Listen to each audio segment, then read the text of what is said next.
In this era of climate change, the great mountains and forests of the American West are plagued by huge wildfires and crippling droughts.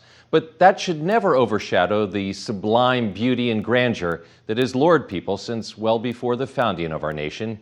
Tonight, we take a moment to contemplate what's at stake as our planet warms and what we can still save.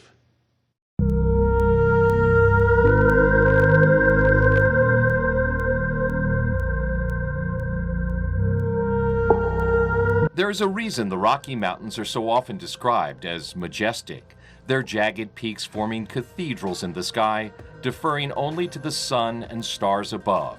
John Muir, the father of our national park system, once said, "Going to the mountains is like going home."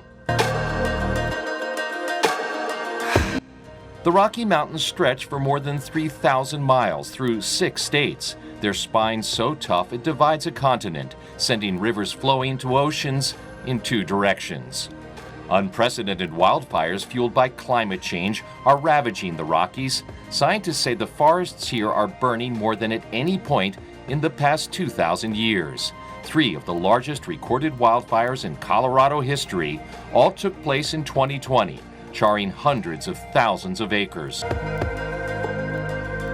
In a new study, scientists say if the fires here continue at this pace, every forest in this region could be burned by the end of this century.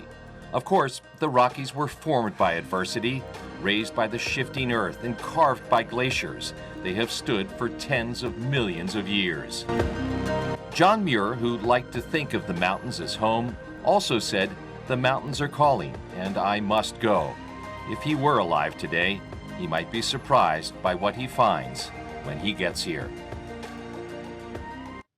And the science on this topic is quite clear. Driven by climate change, the frequency and intensity of wildfires have been increasing in a hotter, drier West. The number of seasonal wildfires doubled between 2008 and 2015.